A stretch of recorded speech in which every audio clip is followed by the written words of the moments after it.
Hey guys, welcome to Breakdown Channel Universe. Dan setelah ditunggu-tunggu, setelah sekian lama dan di-delay berkali-kali, akhirnya The Batman ini rilis di Indonesia. Dan sebenarnya sempat ada fan screening ya tanggal 1. Dan baru benar-benar keluar nih tanggal 2 nih hari ini. Ini kebetulan kita syuting masih tanggal 2 ya. Dan di luar kalau nggak salah tanggal 4 baru dirilis. Tapi review udah bertebaran kemana-mana, mulai ada tuh ending explain dan lain-lain. Makanya di video kali ini kita bakal nge-review nanti dari filmnya semuanya yang ada setelah kesan-kesan kita setelah nonton ini. Dan mungkin non-spoiler di awal-awal. Terus nanti di belakang-belakang nanti kita akan kasih warning untuk masuk ke bagian spoiler. Jadi buat kalian kalau belum nonton, cukup sampai di bagian non-spoilernya aja kalau pengen ngerasain experience sinema 3 jam yang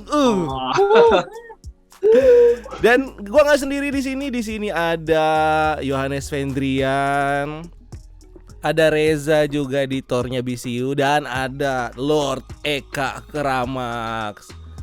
Dan yang kebetulan kita ini dari tadi cuma nungguin Eka yang dia menempuh 70 km dari rumahnya cuma buat nonton Batman. Ini aduh sorry Besti. Enggak, itu harus diberikan apresiasi dan gila perjuangannya ya.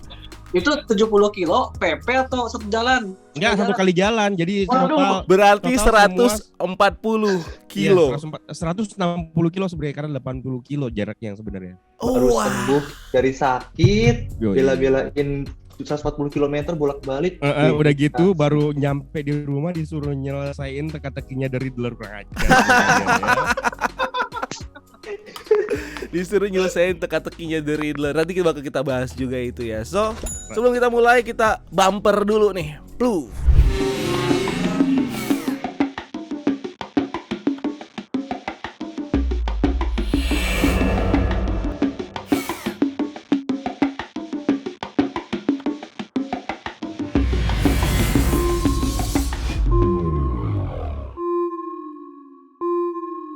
Oke guys, gue bakal tanya dulu nih ke para manusia-manusia ini tentang bagaimana kesan atau reviewnya mereka tentang The Batman. Kali ini non spoiler dulu ya, jadi tolong agak-agak dijaga ya. Kita mulai dari Yohanes Vendrian dulu nih. Kebetulan lagi ada di sebelah sini gue nih. Oke.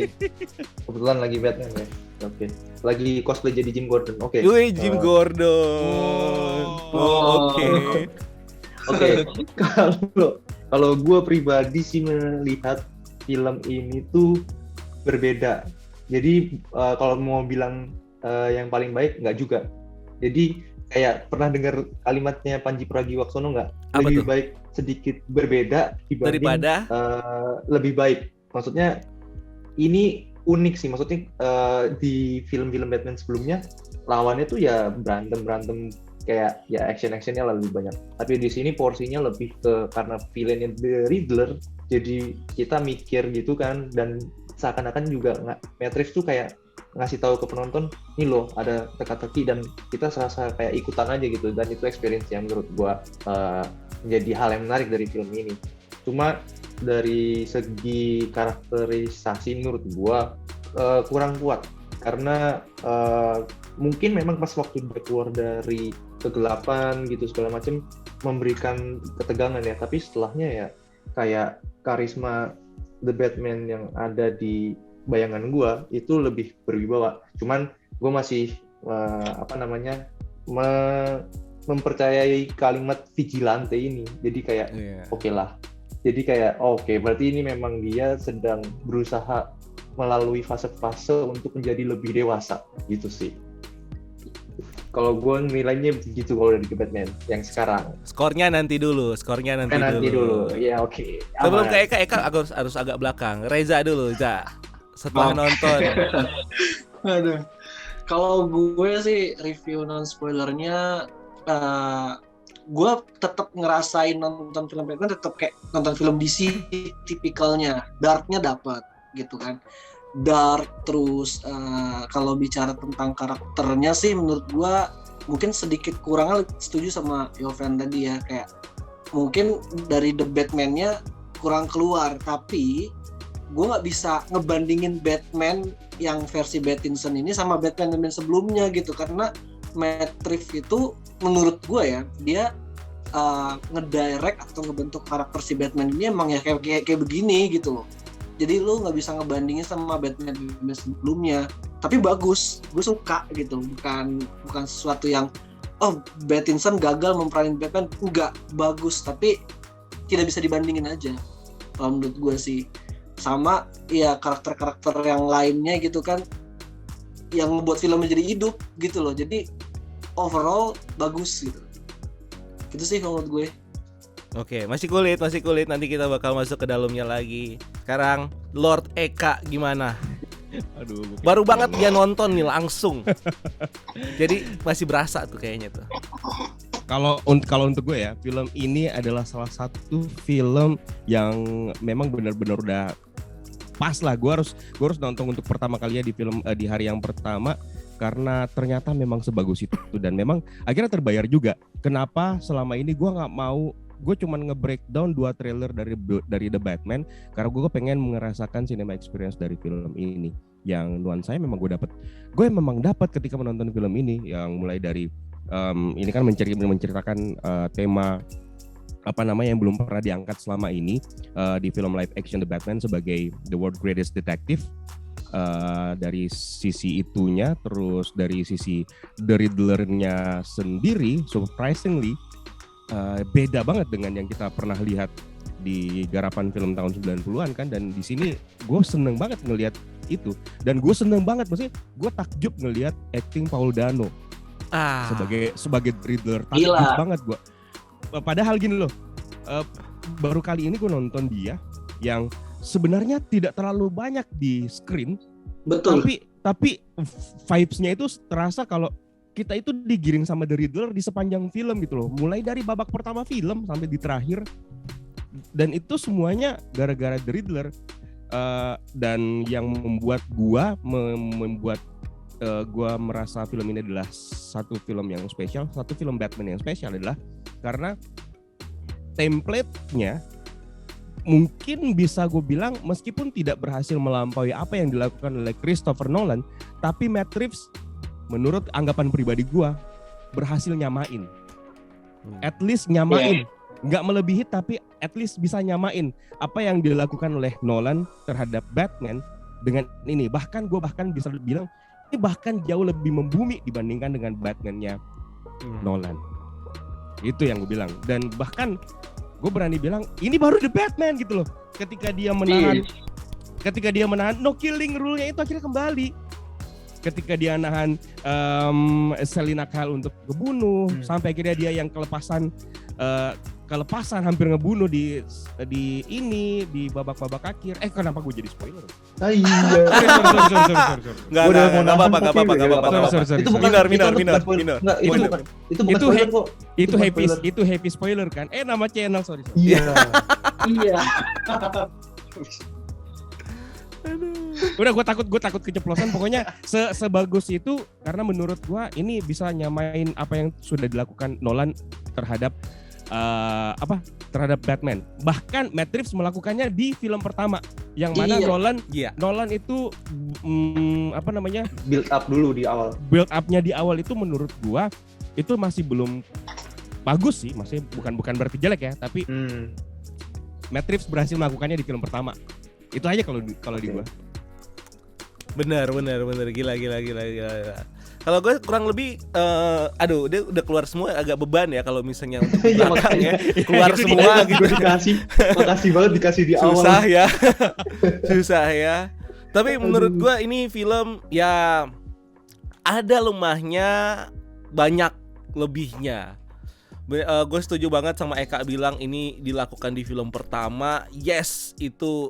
Jadi ibarat kata kalau kita nonton Nolan gitu kan, film pertamanya kita dikasih agak keren lah secara teknikal dan lain-lain, tapi ya udah gitu nggak terlalu gimana. Baru yang berasa banget kan yang film keduanya The Dark Knight. Nah ini levelnya udah kayak The Dark Knight, bahkan ada beberapa rasa yang gue rasain sama waktu gue experience nonton The Dark Knight. Jadi ada di bagian, nanti di spoilernya ada beberapa bagian yang gue rasa anjir ini sumpah gitu, yang sampai bisa bikin si Batman-nya nih stress out gitu loh, bisa kena mental. Nah ini di sini dialami juga sama si Pattinson ini. Jadi di situ gue mulai ngerasa wah gila sih. Dan khasnya film DC itu sebenarnya bukan cuma dari hero-nya. Oke, kita tahu Batman tuh pasti keren banget gitu kan.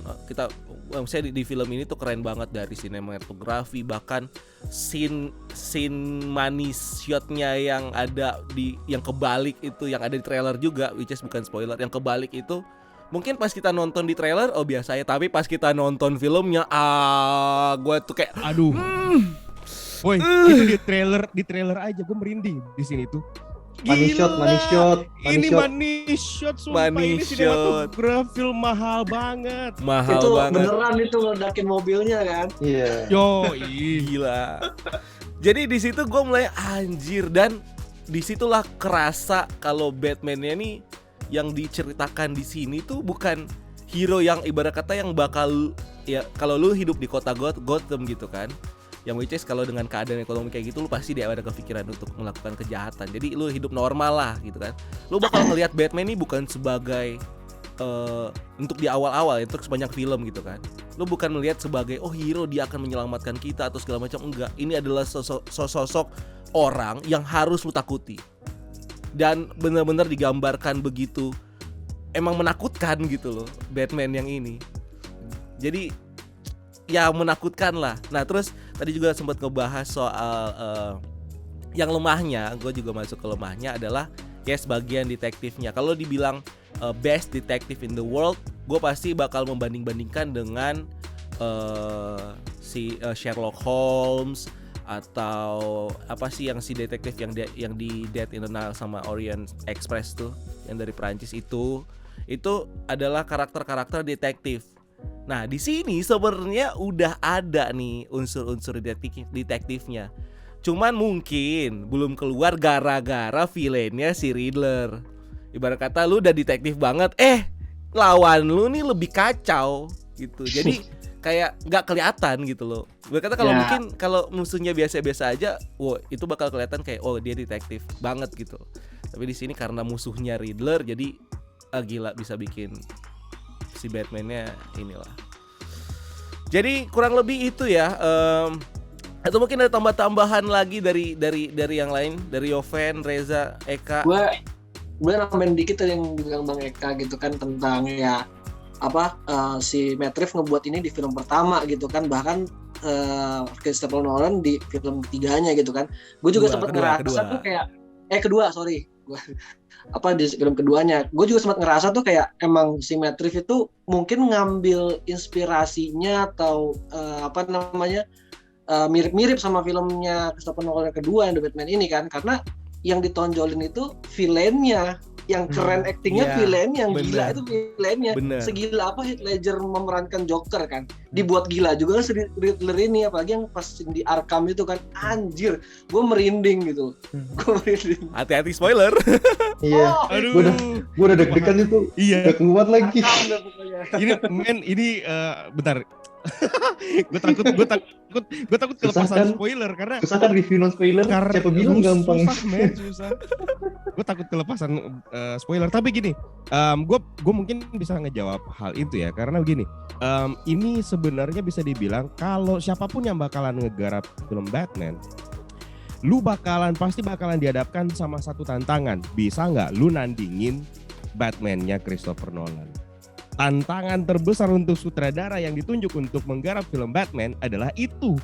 Jadi mau gak mau, lu harus nyusun strategi untuk bikin film Batman lu bener-bener paling, kalau misalnya lu gak bisa ngelampauin apa yang dilakukan oleh Christopher Nolan di triloginya, paling tidak untuk di salah satu film tersebut, lu harus paling tidak bisa nyamain. Dan Matt Reeves melakukan hal tersebut. Makanya kenapa gua ngerasain bahwa ini template-nya Christopher Nolan banget. Ini template-nya ketika Riddler itu Riddler, bahkan gue hampir bisa bilang gue kayak ngelihat gue kayak ngerasain ada Joker di situ. Iya. Itu. Kan di The Dark Knight kan itu banyak banget clue-cluenya dan segala macam. Siapa lagi nih korban berikutnya nih? Siapa lagi nih korban Bener. berikutnya? Sampai bahkan di ending pun spoiler jangan diterusin dulu. Untung aja aman. Aman, gue masih kontrol. Gue masih bisa kontrol. Masih bisa kontrol. Masih. Ada tambahan Yoven? Enggak, kalau gue udah aman lah. Oke. Takut spoiler lu. Iya, makanya gue udah kayak Jadi mungkin soalnya kalau gue dibahas sebelum udah masih spoiler ini.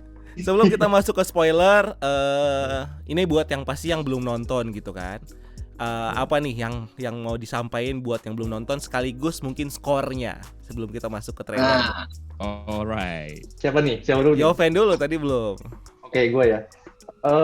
Gini, kalau lu tipikal orang yang pengen nonton Batman hanya karena actionnya, film ini tidak cocok untuk Anda. Yeah. Karena Yoi. ketika Anda datang bukannya terhibur, malah pulang-pulang makin pusing. Yeah.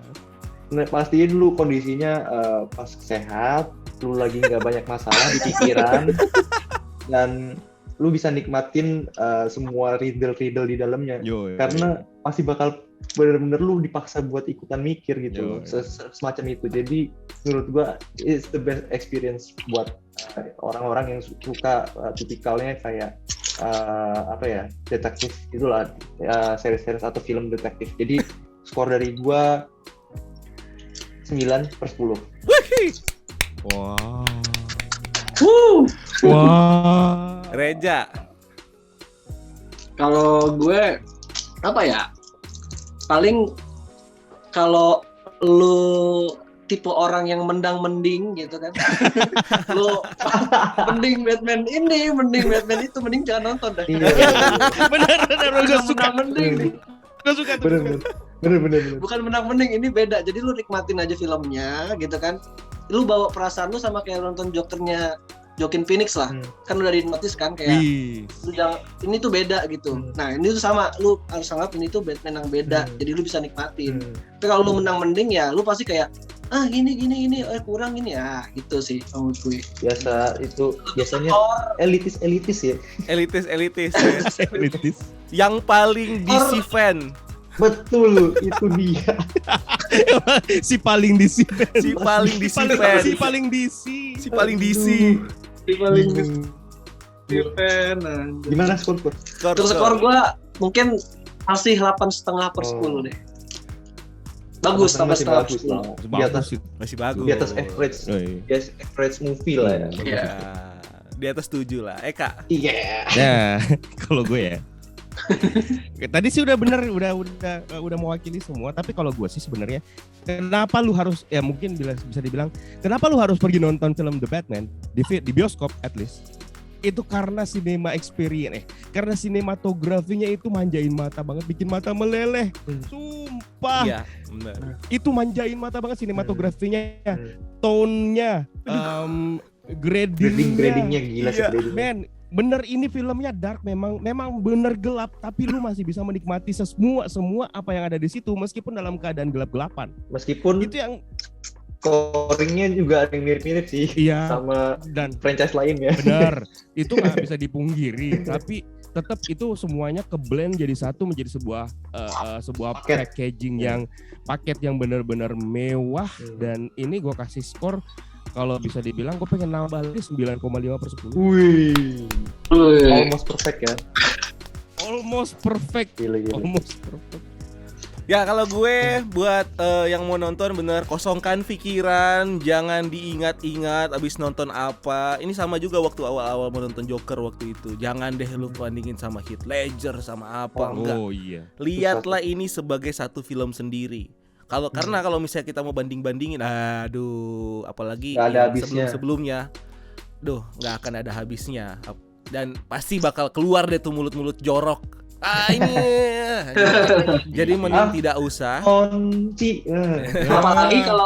Apalagi kalau menang-mendingnya bandingin Marvel. Ya.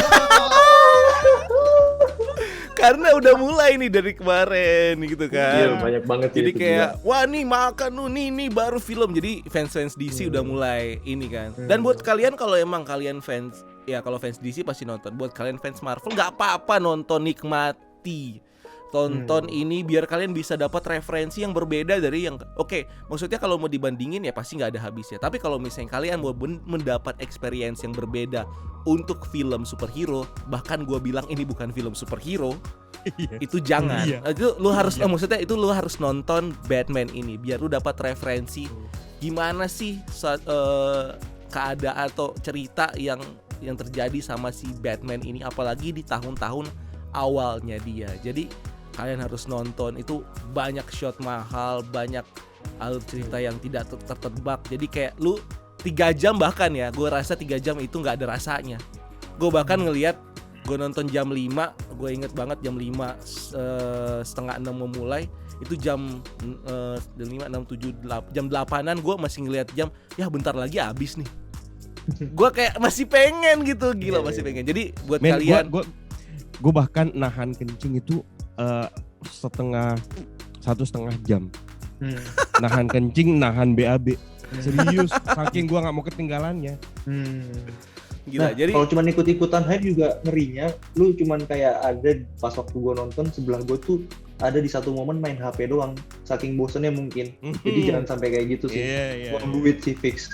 ya, ibarat kata mungkin kalian harus suka dulu sama Batman, atau mungkin kalau kalian pengen, ya kalian gak tahu Batman itu siapa ya, walaupun gak mungkin ya gak ada yang tahu Batman di dunia ini. Tapi kalau kalian pengen nonton, coba cerna ceritanya sih dari awal gimana, itu pasti kalian akan kebawa sampai ujung. So dari gue lihat terakhir IGN ngasih 10/10, gue pengen banget kasih 10/10, tapi gue lebih tinggi dari Eka, 96/10. Eka 95 kan, gue 96. Gitu banget ya, gitu banget ya saingannya. Tahun kelahirannya 1995, Bang Rian 1996 ya. Iya. Pantesan. Gue tetap lebih tua gue. Jadi buat kalian nonton ya, yang entah udah nggak usah mikir kalian fans apa, go to theater, nonton, experience sinematografinya 3 jam, dan uang tiket kalian it's gonna be worth it. Yap. So go to nonton. Dan kita bakal masuk ke bagian spoiler. So ya buat yang belum nonton silakan klik, udah tutup Windowsnya sekarang, dan spoiler warning buat kalian. Oke, sekarang kita ngebahas spoiler. Nah, gue pengen ngebahas dari mungkin banyak banget sih yang bakal kita ngomongin, tapi gue nggak mau terlalu dalam dulu karena pasti masing-masing dari kita, mungkin kita juga bakal bikin live ya, Kak, asik kali ya. Iya. Bikin live ngebahas spoiler ya, mungkin 1 atau 2 minggu setelah ini ya. Kalau gue sih malah jangan kelamaan. Seminggu lah ya. Iya. Seminggu oke lah ya. Oke, seminggu kita bakal bikin live yang bakal lebih dalam lagi breakdown, apalagi nanti pasti di konten masing-masing juga bikin breakdownnya. Tapi mungkin lebih ke hal yang suka, review, terus gimana lu terkesan sama ceritanya. Gua acak dulu nih, mulai mungkin dari Eka dulu. Apanya tuh? Ya, bagian mana dari segi cerita yang lu suka? Dari gimana cara ini ya menjelaskan. Gue suka bagaimana film ini sudah tidak lagi berhasil melepaskan diri dari pakem. Ketika lu memulai sebuah franchise, lu harus menceritakan originnya gitu. Ya, benar. Jadi gue benar-benar sama sekali nggak perlu nyari lagi bagaimana Bruce Wayne bisa jadi Batman. Ya. Dan we don't need it anymore. Ya. So yang gue rasakan, yang gue suka, yang pertama itu, yang kedua adalah kita di film ini sebenarnya kita tuh masih belum bisa menemukan dualisme antara Bruce Wayne dan Batman kan. Ya, Kita masih melihat ini sebagai satu kesatuan. Bruce Wayne is Batman. Cuman beda ini aja. Padahal sebenarnya kan dia ini sosok ini sebenarnya terkenalnya karena dualisme itu tadi. Bruce Wayne is Bruce Wayne, Batman is Batman sendiri. Nah, itu lagi. Terus waduh ada banyak banget kalau gue. Gak apa-apa. Terus yang berikutnya. Semua. Kalau masalah karakter, gue suka banget sama pengembangan karakternya Selina Kyle. Karakternya Selina Kyle itu memang nggak diceritain mencela-mencele, nggak perlu ditampilin begitu banyak screen untuk memakan durasi waktu yang banyak. Benar-benar sampai gue bilang Matt Reeves dan DOP-nya itu berhasil memanfaatkan sinematografinya membuatnya menjadi sebuah karya yang begitu efektif. Lu nggak perlu nampilkan adegan-adegan yang nggak perlu untuk diceritain, hanya cukup dengan melalui kisahnya orang dan segala macam terus dari ininya dia akhirnya ke-build sendiri si Selina Kyle ini, dan bahkan dia nggak perlu sampai disebutin namanya sebagai Catwoman, kita juga udah tahu kalau itu adalah Catwoman gitu loh, ya kan? Bahkan dia tidak membahasakan dirinya sendiri sebagai Catwoman. Nggak pernah. Tapi dengan ungkapan-ungkapan. Sama dia punya kucing-kucing, udah Punya paling kucing, dia Kucing. bilang dia punya 9 nyawa, itu udah siapa sebenarnya. lagi? Iya. Nah, yang bikin gue seneng banget adalah kukunya, men. Anjir. Oh, ya. Baru kali ini Selina Kyle gue lihat ada kukunya dan itu tajam dan itulah Catwoman. Dan mengancam dengan itu. Iya, dan itu bener-bener itu damage. Anjir. Itu. Emotional damage. Nah, itu yang gue suka itu satu lagi yang gue suka. Terus yang berikutnya selain yang tadi gue cerita Paul Dano ya. Paul Dano yang sukses banget meranin The Riddler dan benar-benar menjauhkan kita dari sosok The Riddler yang kita kenal selama ini. Yang berikutnya adalah Oswald Cobblepot. Itu take it easy, take it easy, sweetheart. Itu American banget ya. American banget. Dan lu inget gak sih scene ketika dia diikat terus dia berusaha jalan, dia kayak penguin kan jalannya? Iya benar. Ini penguin. Gue sampai mengumpat. Anjir, ini penguin, bener ini penguin. Di jalan gitu ya? Iya, jalannya kan kayak penguin. Lah, sampai dan yang terakhir yang bikin gue takjub adalah bagaimana Matt Reeves berhasil memaksimalkan sosok Carmine Falcone. Iya, benar. John Turturro yang gue pikir, Carmine sosok kayak Salvatore Maroni, Carmine Falcone, siapa lagi ya, gembong-gembong mafia yang biasa-biasa aja sebenarnya. Tapi di sini benar-benar dimaksimalkan. Meskipun dia memang menjadi salah satu target dari The Riddler. Sorry ya, by the way, gue sambil ngunyah permen. Carmine Falcone berhasil dimaksimalkan oleh Matt Reeves. Dan ini yang paling gue suka sebenarnya. Yang kemarin dari beberapa film sebelumnya, gue melihat karakter karakter Carmine Falcone itu sebagai karakter minor di film-film Batman, tapi di sini enggak seperti itu. Benar. Enggak seperti itu. Bahkan even itu Salvatore Maroni, meskipun mungkin gue lupa ingat apa dia ditampilkan di film itu atau enggak. Gue enggak ada. Namanya disebutin aja. Namanya Sal Maroni disebutin aja, itu sudah bikin bikin gempar gitu loh. Padahal baru sekedar nama doang. Itu dia maksudnya aspek-aspek kecil dari dari dunia Batman itu berhasil dimaksimalkan sama Matt Reeves. Aspek-aspek kecil yang selama ini mungkin terlewatkan sama sutradara-sutradara lain, termasuk Christopher Nolan sendiri gitu loh.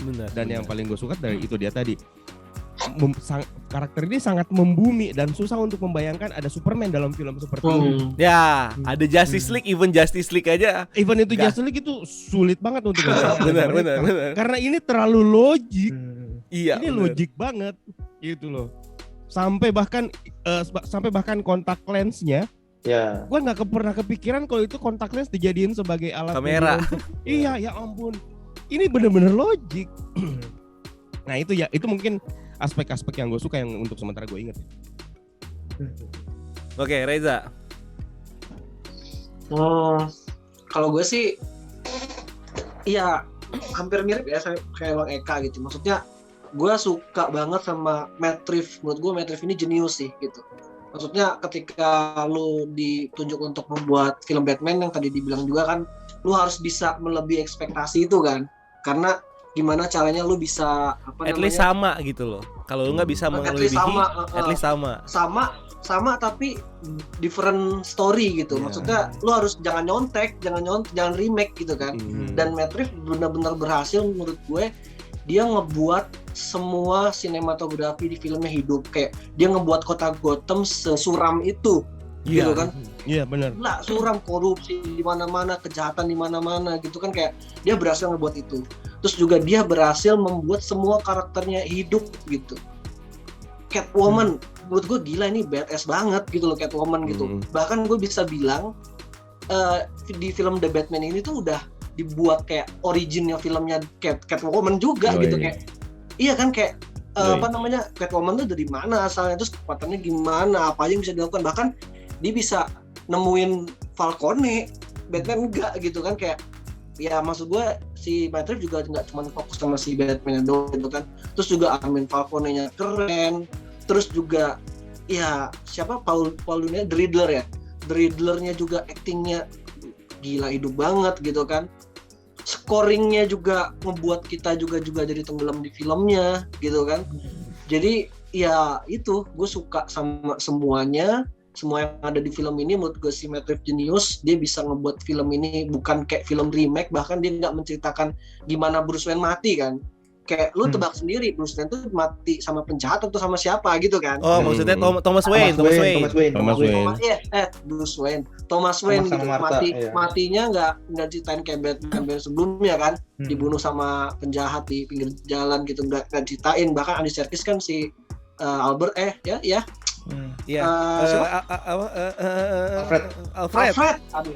Alfred kan bilang begitu kan, dia aja nggak tahu sampai sekarang siapa yang bunuh Bruce Wayne Thomas Wayne gitu kan.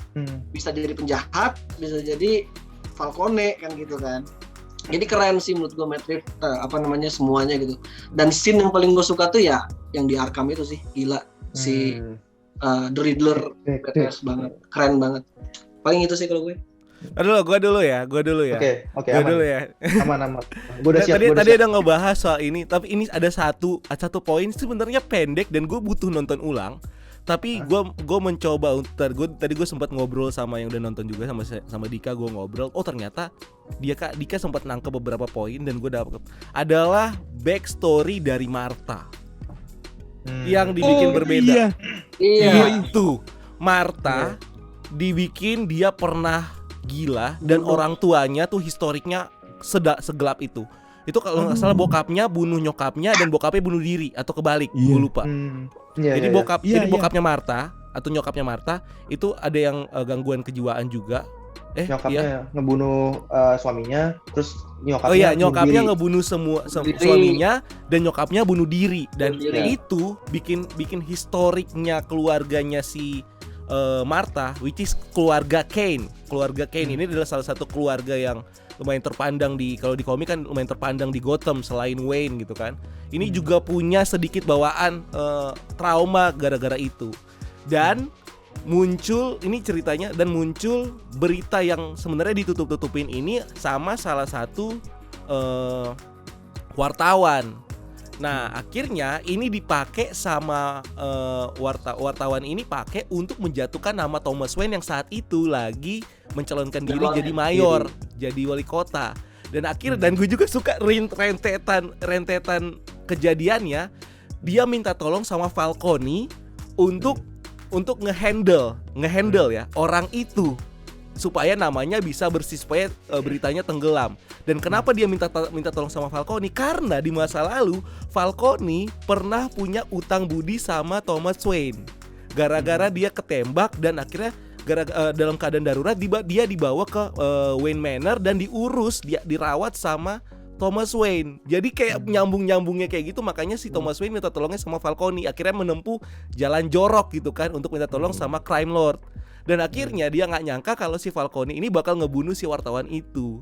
Dan akhirnya terjadi bla bla bla bla bla bla, dan akhirnya ya berentet sama pembunuhannya si Thomas Wayne yang masih juga jadi pertanyaan, apakah itu karena ada dari Maloney gitu kan? Soalnya kan dicurigainya sama Maloney sebenarnya, bukan sama Falcone. Atau itu cuman penjahat biasa. Dan di komik pun latar belakang kematian dari kedua orang tuanya Bruce Wayne ini masih tanda tanya. Ini dia tuh beneran penjahat biasa atau memang ada orang di belakang dia yang nyuruh dia. Itu rentetan kejadian yang bagian-bagian situ sampai nyambung itu yang gue suka banget gue. Bahkan gue nambahin dikit. Waktu si Riddler dia ngebuka backgroundnya si Martha, ya kan? Bahkan si Bruce Wayne itu sempat ngira kalau si bapaknya itu Thomas Wayne itu itu demi pemilihan dia Iya. mau ngebayar si Korup. Falcone. Padahal dia mau ngelindungin si Martha. Dia ngelindungin citra si Martha kan. Gitu Karena kan kesannya di luar kan lu lagi mencalonkan diri sebagai wali kota. Iya. Lu butuh nama lu bersih. Iya kan? Heeh. Iya. Bahkan kata Gitu. Alfred nggak kayak gitu kan, kayak anjir Kok sebegitunya. kayak familiar ya? Kayak di mana ya? Kayak di mana? Kayak di mana? Kayak di mana? Salah tempat kayaknya di Gotham sih, bener di Gotham. Di Gotham. Di Lu mau Gotham. bilang itu di itu. Di Oh iya, Oh iya ya. susah Tapi- ngomongnya nggak bisa. Ya, ini ya. Itu Iya, ya. iya, itu benar itu. Ah. Jadi kalau menurut gue rentetan historical itu yang narik sampai dan akhirnya maksudnya balik lagi ke Riddler yang membuat Batman akhirnya kena mental yang tadinya mungkin dia cuman kayak oke, yang tadinya ya mungkin ya pikiran gue oke, dia mau mencoba untuk memecahkan kasus ini karena orang penting di kota itu dan kotanya juga ikutan terancam gitu kan. Jadi tujuannya lebih melindungi kota, makanya dia ikutin gamenya si Riddler. Karena dia nggak pernah tahu kalau itu tuh nyerangnya dirinya. Bahkan si El Rata Alada. Alada itu, Elata. iya, Kok kesel gak gue? Kok gue kesel ya dengerin? El Rata Alada Rata, itu Aladin. udah dari Rata. awal sebenarnya ini juga ada minus. Dari awal sebenarnya gue udah jelas-jelas banget tikus bersayap gitu kan. Ya itu Batman gitu kan. Tapi dia mencoba untuk kayak denying mungkin ya. Lempar ya. Ngelempar, oh mungkin ini Rata tuh red berarti informan gitu kan. Dia mulai kayak gitu. Cuma denying sampai akhirnya yang bikin gua merinding adalah si Riddler tahu kalau Bruce Wayne itu Batman dengan targetnya yang mau dia penasaran pakai itu, dan akhirnya dimunculin campaign-nya Bruce Wayne dulu. Anjir, gua langsung, dan dia langsung buru-buru pulang. Itu sih gue bilang linking ceritanya yang gue suka gitu. Ya. Akhirnya menyerang ke dirinya gitu. Dan Jadi bahkan- film detektif itu lebih cocok ke The Riddler-nya ya. Karena The Riddler-nya itu bener-bener detektif sih menurut gue. Dia bisa dapat semua berkas-berkas kayak gitu kan. Nah, Terus itu. juga dia dapat berkas, bahkan dia bisa tahu Batman itu Bruce Wayne gitu kan. Gila, gue bilang ini sampai sebegitunya sih The Riddler ini udah observasi. Nah, menurut gua karena itulah kan di luar sana banyak yang bilang, termasuk tadi Bang Eka juga sempat nyebutin harusnya ada dualisme gitu antara Bruce Wayne sama The Batman. Nah, Justru karena bukan dualisme ini, si The Riddler langsung kayak tahu loh, kok Bruce Wayne sama Batman ini kok mirip-mirip ya karakteristiknya. Jadi dia langsung tahu, oh, lu ini cuy, Batman cuy. Dan udah dilihat dari madingnya yang dia buat, itu ada fotonya si Bruce Wayne yang matanya diputihin, sama ada The Batman yang akhirnya di link sama dia pakai benang merah atau apalah ya, biasa lah ya, kayak narik-narik misteri. Jadi menurut gua justru karena bukan dualismenya itu yang membantu The Riddler untuk langsung tahu bahwa Bruce Wayne itu The Batman itu Bruce Wayne, ya sama aja sih gue. dan akhirnya mungkin di sini menjadi awal si Bruce Wayne dan maksudnya si Bruce Wayne ini berpikir kalau dia harus bikin perbedaan antara Batman dan dirinya. Nah, itu dia yang gue tunggu. Itu dia. Selanjutnya. Karena lu bayangin dong, maksudnya film pertama tiba-tiba udah ada aja orang yang tahu kalau Bruce Wayne itu Batman. Nah. Film pertama dan Kan- memang dan bikin gue curiga adalah gua nggak tahu apa. Gue tadinya sempat berpikir kalau si Robert Pattinson ini emang nggak bisa explore suara Batman-nya dia atau gimana? Soalnya dia ngomong Batman manapun dia selalu pakai suara berat. Iya. Batman manapun Selalu pakai deep throat. suara pakai deep throat. Mau bel, mau apa segala macam dia selalu pakai suara deep throatnya dia. Maksudnya untuk menyamarkan. Tiba-tiba di sini dia ngomong apa adanya. Kayak suaranya begitu gitu loh. Nah, itu dia. Bahkan di beberapa wawancara gue sempat nanya gitu kan. Gue sempat nonton kalau nggak salah di Jimmy Fallon sempat nanya gimana Scott Pattinson, gimana caranya lu mencoba mendapatkan suara Batman.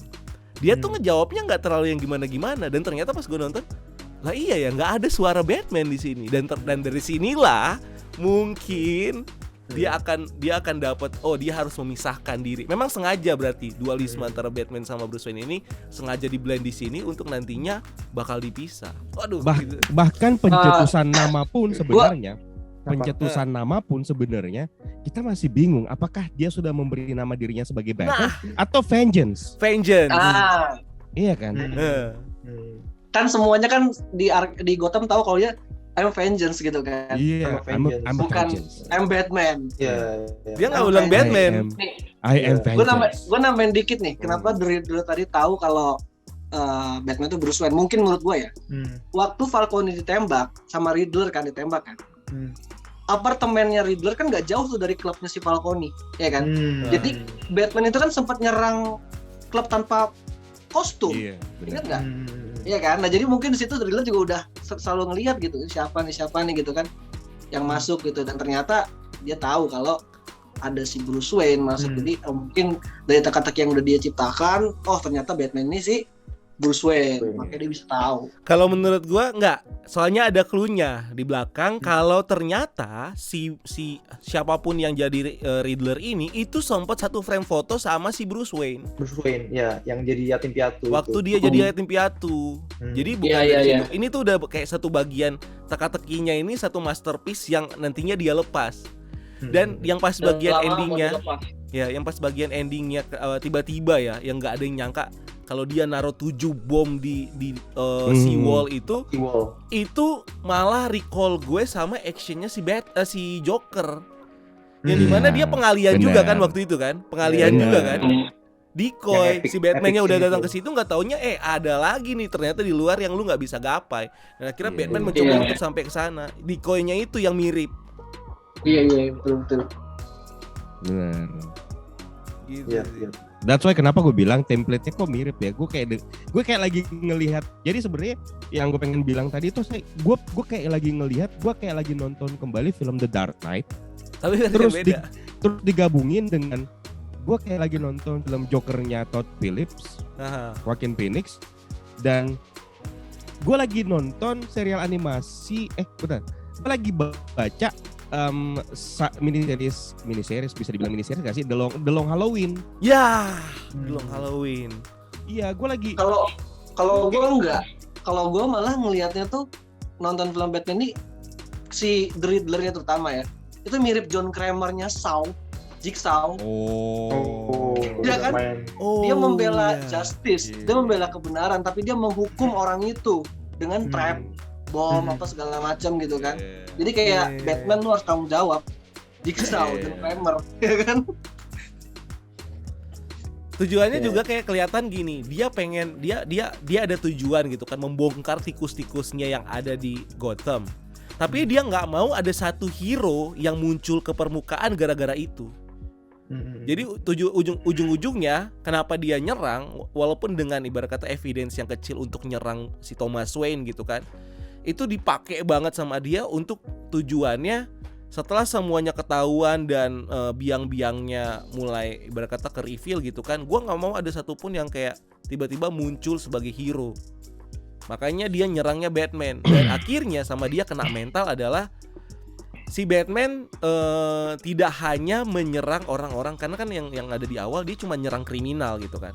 Aktivitas malamnya adalah mencari kriminal di Gotham gitu kan. Makanya orang takut sampai I am the shadow, gue sampai ingat bagian situ gitu kan. Iya, benar-benar. Di bagian akhir pas Gotham lagi bencana gara-gara banjir, disitulah dia muncul apa ya, kayak ini loh, gue pengen ngebantu orang gitu loh. Dia ngebantu, bahkan ada scene di mana apa ya, mungkin tersirat menunjukkan kalau ada jarak atau ada ketidakpercayaan antara warga Gotham khususnya yang diwakili sama wali kota baru si Bele Real itu pas dia lagi mau ditolong. Itu kayak ada mungkin si Batman ini memang ngelawan kriminal, tapi nggak ada pengaruhnya sama gue. Jadi gue nggak bisa trust banget sama lu juga, diwakili sama itu, dimana buat ngasih tangannya aja susah. Gitu. Dan akhirnya dengan gimana ya udah gue kasih tangan, dan akhirnya terjadilah si heroiknya dia ngebantu korban-korban banjir ini di atap itu, dan ngebantu sampai nolongin militer dan lain-lain. Itu sih kayak Arc message-nya itu yang di situ keren sih. Maksud gue pas bawa flare, terus bawa orang-orang dengan cahaya, itu kayak mau ngasih tahu bahwa dia bakal jadi bring the light into Yes, betul, iya benar. Pas nonton, anjir ini subliminal message, anjay, jaksel banget ya subliminal ya pokoknya ada pesan tersirat yang menurut gue wah gila, oke, gue dapat maksud lu, dan itu banyak banget momen-momen yang kayak gitu yang nggak perlu pakai dialog tapi itu message aja. Iya. bener itu yang gue bilang, Itu yang keren, efektif kan. efektif banget. Tapi kalau dari segi Catwoman gue masih agak nggak setuju sih, karena kalau gue pribadi memang di sini dia jadi apa ya istilahnya pemeran yang membantu apa jalan berpikirnya si Batman biar jadi lebih clear lagi, tapi kayak kurang greget sih menurut gua, meskipun apa dari koreografinya dan lain sebagainya. Cuma ada satu momen yang ini mungkin sepele ya, cuman kayak pengen nyosor ke Batman gitu kayak main cium. Iya, maksud main cium gitu kan, terus kayak dari clue 1 ke clue lainnya memang harus ada break, tapi kenapa breaknya kayak menurut gue kayak menurut gue agak awkward sih, tapi gue jadi dapat pesannya sih, jadi orang tuh kayak Batman gitu, satset langsung jadi gitu. Satset. Iya, tapi ya gitu sih menurut gue ya, kalau kan beda-beda lah. Gila. Gitu. Ada lagi yang mau ditambah? Oh, sama ini Jangan sih. terlalu panjang-panjang ya, kita Ya, ini kita last masih nih, ada. last nih. Oke, last. Ini last gue dari gue. Masih ada live gitu. Iya, yang paling menarik banget adalah waktu si Bruce Wayne atau Batman muncul sama Batmobile. Buat mobil. Iya. Oh, Gila. Itu menakutkan, Gila. dibikin menakutkan. Sih. Anjir, itu pertama kalinya gue ngeliat the real Batman pakai Batmobile yang bener-bener mencekam sih. Itu Gila. Itu Iya. dari gue. Ya, dan yang gue tangkap dari adegan kejar-kejaran itu, akhirnya gue bisa ngelihat sosok Oswald Cobblepot yang ternyata nggak cuma sekedar bisa dijadiin sebagai sosok yang lucu-lucuan doang, yang ternyata bisa dia bahkan dengan begitu gagah beraninya maju, padahal dia punya anak buah kan pegang senjata, tapi dia maju untuk nyari Batman mana lu? Mana lu? Iya, Iya kan? benar. Maksudnya, gue nggak, kalau penjahat lain mungkin anak buahnya yang pergi nyerbu. Ini dia tidak, dia yang sendiri, sementara anak buahnya pada sembunyi di balik mobil. Maksudnya dari scene itu pun gue melihat bahwa semua aspek berhasil dimaksimalkan sama Matt Reeves dalam film ini. Iya, benar. Semua benar, aspek. benar. Jadi gue bahkan bisa bilang, gue bahkan tidak hanya mengingat sosok The Batman-nya, gue tidak hanya mengingat sosok Selina Kyle-nya, bahkan sampai karakter kecil pun juga gue tahu. Dan bahkan di sini gue malah berasa Jim Gordon punya peran yang sangat vital, sangat penting. A good police kalau kata Batman, you're a good police. Yoi. Dan itu semuanya berhasil diramu. Aduh, gue jadi nggak sabar pengen ngomongin spoiler semuanya. Gue jadi pengen nonton lagi. Iya, sumpah. Lu mau Gue nonton pengen lagi makanya. Iya. Gue pengen nonton lagi. Gue tanya dulu ini pertanyaan ke semuanya ya. Pertanyaan ke semuanya. Eka, lu mau nonton lagi? Gue masih pengen nonton 3 kali lagi karena film ini nggak cukup dinonton sekali doang, karena apa ya? 120 kali 3, bro. Ini kalau misalnya mau dibilang ini film fan service, enggak sama sekali. Ini film yang nantangin gua banget gitu loh. Gua pengen breakdown film ini. Nantangin gua banget tuh sih. Enggak, gua harus nonton film ini 3 kali 4 kali gitu deh. Iya, benar. 3 kali 4 kali. Karena gua larut dalam ceritanya. Film ini berhasil membuat gua larut dalam ceritanya. Yang mana gua nggak bisa lama-lama, mungkin seandainya bioskop itu ada. Mungkin hari ini gue nonton, gue bermalam di bioskop. Iya. Besok tanggal merah kok. Balik Gua lagi baru dia nyampe. menempuh 160 km lagi loh. Iya. Buset. Gue harus istirahat dulu. 140 kali 3 tuh berapa tuh? Lihat tuh hitungannya, lurus langsung. Tadi Gitu, kalau tadi itu. Eka masih pengen nonton 3 kali lagi, Reza masih pengen nonton 3 kali lagi. Yoven, lu masih mau nonton berapa kali lagi atau udah nggak mau nonton? Gue sebetulnya tipe yang one timer sih, cuman karena gue melihat visual sih, gue tergantung nontonnya. Kalau misalnya biasanya sama temen, kalau teman-teman pada ngajakin baru gue nonton. Tapi Iya. keinginan buat nonton ada, cuman kayak one timer aja cukup sih menurut gue. Kalau gue Soalnya kan lu kan fans Marvel. Ayo serang dia. Serang dia. Kalau Marvel dia 4 kali pasti. Tapi gini. Marvel gue juga sekali kok, Marvel sekali. Gue Marvel bisa 4 kali, tapi ini karena 3 jam Gue juga bakal nonton mungkin 2 sampai 3 kali lagi sih. Tapi ini bakal menguras lebih banyak tenaga sih. Iya benar. Karena ini dan mulai ya banyak yang bilang kalau Marvel itu fan service. Ini kurang fan service apa Batman ini? Kurang fan service apa? Apalagi endingnya cuma dengan ketawa. Bentar. Karena ini sudah dari tadi sudah di segmen spoiler ya. Gue pengen nanya bagaimana reaksi kalian ketika memasuki endingnya tentang partner barunya Edward Norton ini. Raja. Dulu ya. Nih, kalau menurut gue ini film fan service, iya ini film fan service. Mungkin orang ada yang nggak setuju ya, mana kalau fan service tuh kayak Marvel, ini ada gitu kan. Nah kalau menurut gue ini ada fan service di mana? Jadi yang si Joker itu, karena kan awalnya kan sempet ya kita tahu pas baru-baru si Robert Pattinson test cam ya kan, terus ada bocoran foto syutingnya segala macam. Si Barry Keoghan kan tadi kan jadi partner polisinya ya kan, partner polisi Jim Gordon atau siapalah gitu kan. Tadinya kan memang ada tuh setnya dia pakai baju polisi di sampingnya Jim Gordon gitu kan. Tapi setelah fans banyak ekspektasi mungkin kan kalau wah kayaknya Barry Keoghan ini jadi Joker bagus. Mungkin mereka riset tuh di situ ya kan. Wah nggak bisa nih Joker harus si Barry Keoghan harus jadi Joker nih gitu kan. Dibuatlah scene satu shot doang satu tempat itu di penjara kan. Syutingnya nggak ribet ya kan. Manggil si Barry Keoghan untuk syuting resort mah nggak ribet. Shootnya si Barry Keoghan yang jadi polisi dihilang-hilangin semua tuh sama DC itu. Jadi menurut gue disitulah fan service-nya kalau menurut gue. Jadi mendengar aspirasi fans ya. Tapi kalau menurut gue emang dari awal dia udah direncanakan buat jadi. Ada dua opsi gitu ya, dia 2 kali syuting tuh ya. Ya, karena ya proses syuting tuh begitu banget banyak yang ya nggak usah inilah Marvel aja dia bisa ada scene alternatif yang mereka syuting dan akhirnya itu di-cut-cutin bisa aja. Tapi seberapa yakin kalian itu adalah Barry Keoghan? Dari logatnya. Ya, gue dengarnya gini.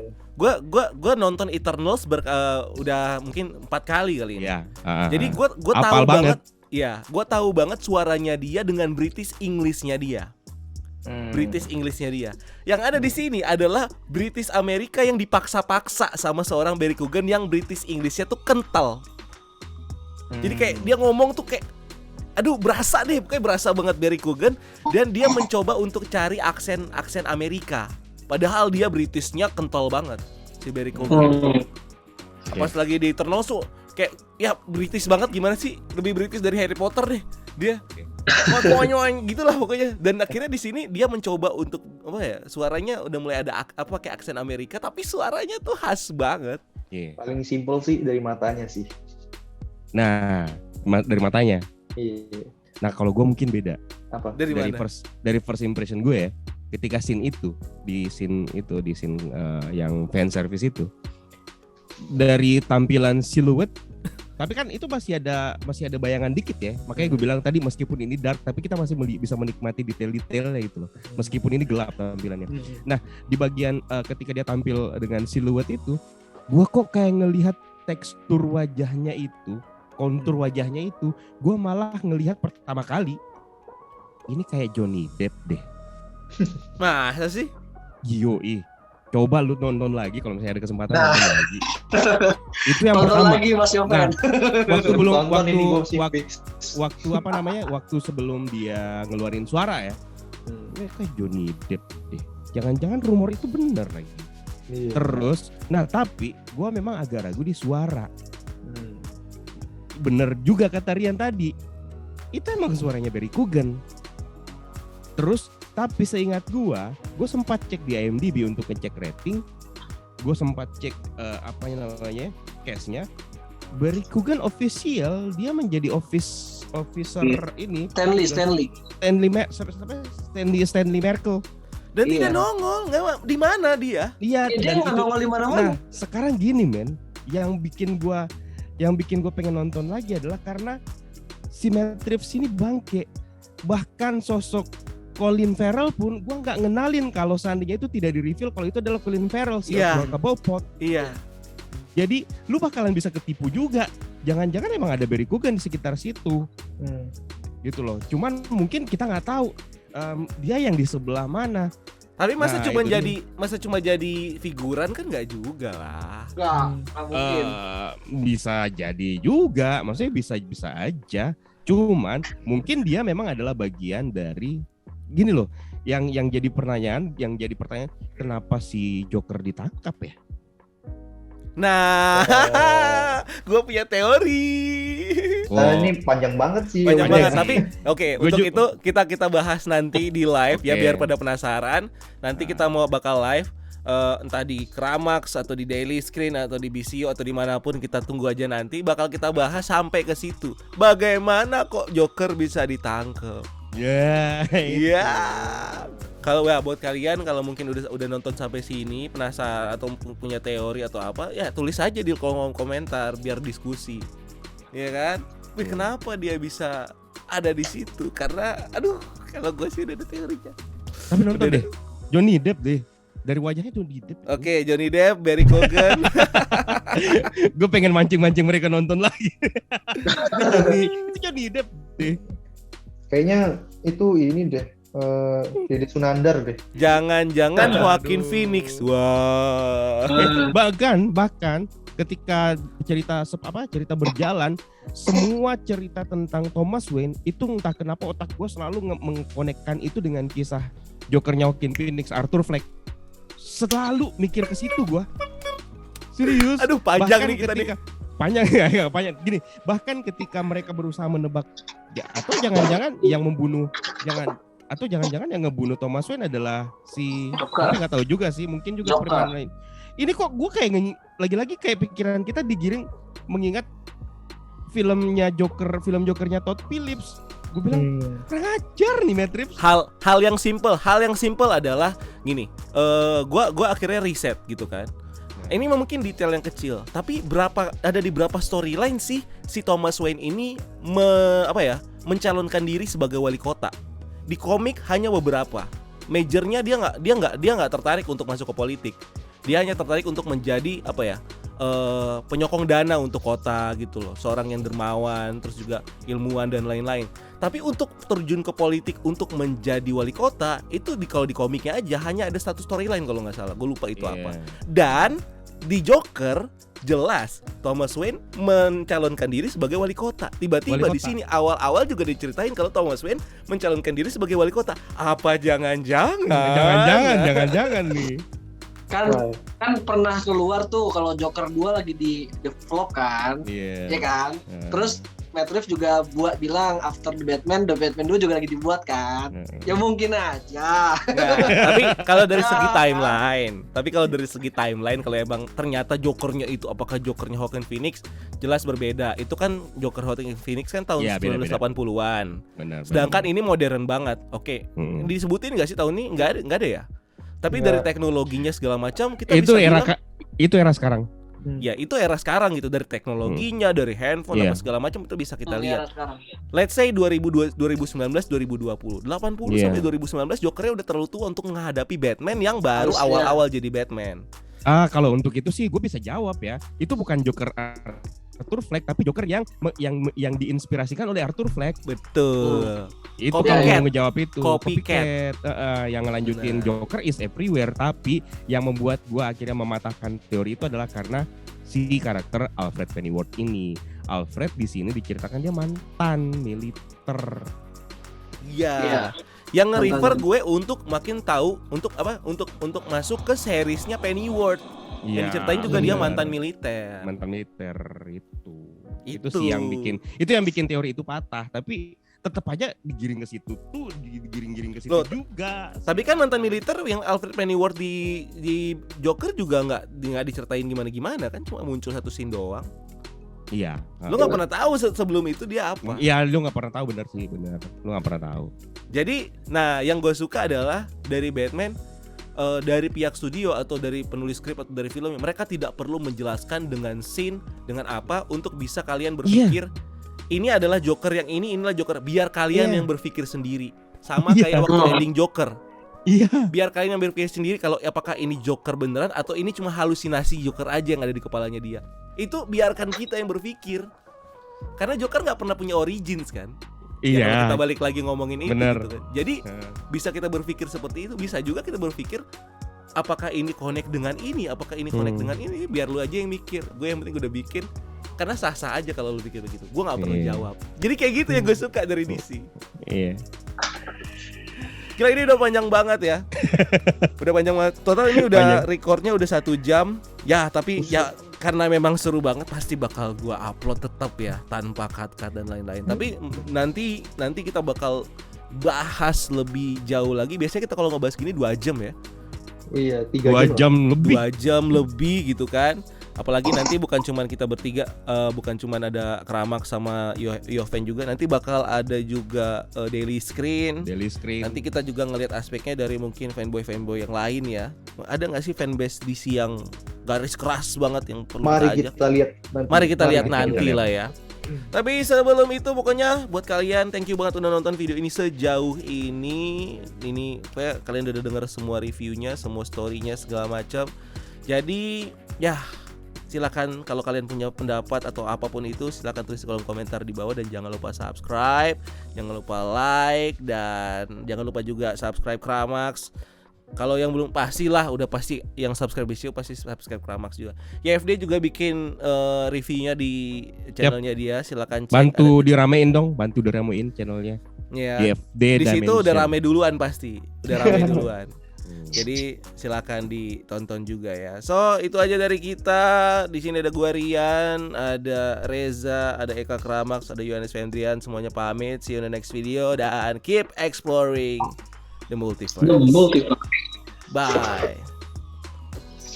Gila.